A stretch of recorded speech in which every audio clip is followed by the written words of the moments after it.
Ang paghahari ni Amazaya sa Huda. 14 na kabanata. Naging hari ng Huda ang anak ni Joash na si Amazaya, ng 2 taon ng paghahari ng anak ni Jehoahaz na si Jehoash sa Israel.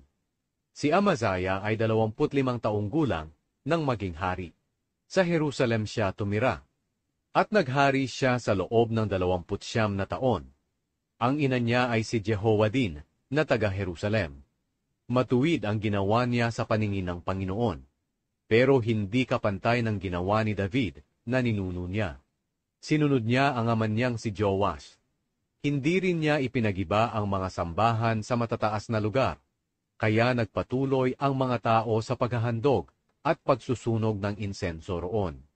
Nang matatag na ang paghahari ni Amazaya, ipinapatay niya ang mga opisyal na pumatay sa kanyang amang hari, pero hindi niya ipinapatay ang mga anak nila, dahil ayon sa nasusulat sa aklat ng kautusan ni Moises, sinabi ng Panginoon, huwag papatayin ang mga magulang dahil sa kasalanan ng kanilang mga anak, at ang mga anak ay hindi rin dapat patayin dahil sa kasalanan ng kanilang mga magulang. Ang taong nagkasala lamang ang dapat managot sa kanyang mga kasalanan. Si Amazaya ang nakapatay ng 10,000 taga-Edom sa lambak ng asin. Nasakop niya ang Sela at pinalitan niya ang pangalan nito ng Jokteel. At hanggang sa kasalukuyan, ito pa rin ang tawag sa lugar. Isang araw, nagsugo si Amazaya ng mga mensahero kay Haring Jehoash ng Israel, na anak ni Jehoahaz at apo ni Jehu. Hinamon niya si Jehoash at sinabi, makipaglaban ka sa akin. Pero sinagot siya ni Haring Jehoash sa pamamagitan ng kwentong ito.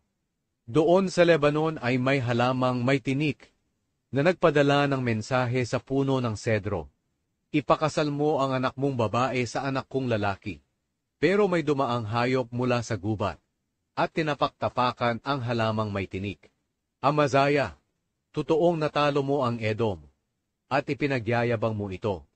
Magdiwang ka, at huwag ka na lang makipaglaban sa amin.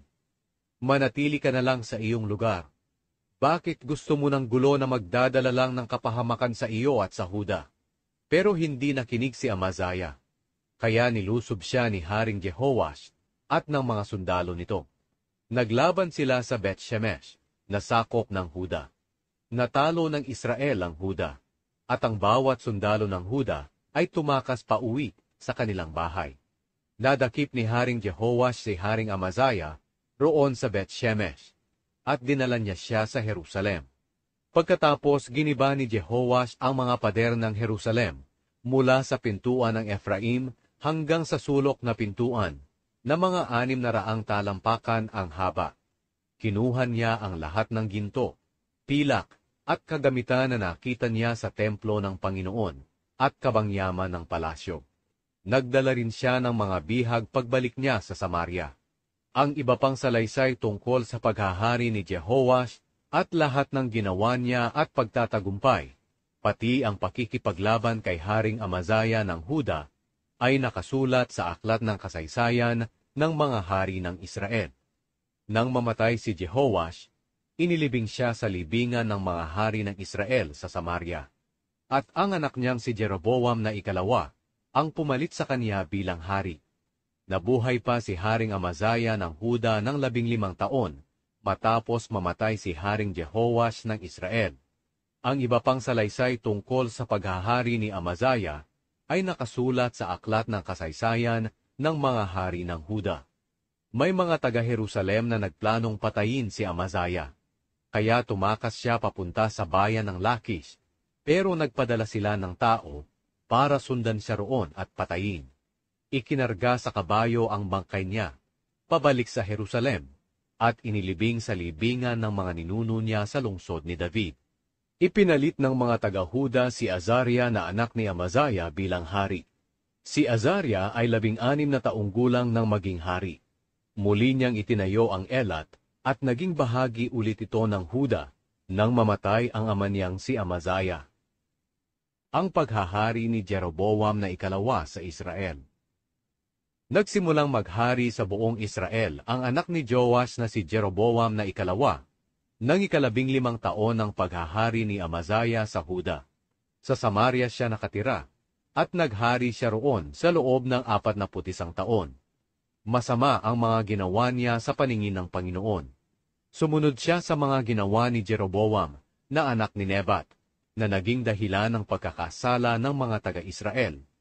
Nabawi niya ang mga teritoryo ng Israel sa pagitan ng Lebo Hamat hanggang sa dagat na Patay, tulad ng ipinangako ng Panginoon, ang Diyos ng Israel, sa pamamagitan ng anak ni Amittai, na si Propeta Jonas na taga Gat-Hefer. Niloob ng Panginoon na mangyari ito, dahil nakita niya ang paghihirap ng mga Israelita, alipin man o hindi, at walang sino mang makakatulong sa kanila. Dahil sinabi ng Panginoon na hindi niya aalisin ang Israel sa mundo, kaya iniligtas niya ang mga Israelita sa pamamagitan ni Jeroboam na ikalawa, na anak ni Joash. Ang iba pang salaysay tungkol sa paghahari ni Jeroboam na ikalawa, at lahat ng ginawa niya at pagtatagumpay, pati ang pagbawi niya sa Damascus at Hamat na sakop noon ng Huda, ay nakasulat sa aklat na kasaysayan ng mga hari ng Israel.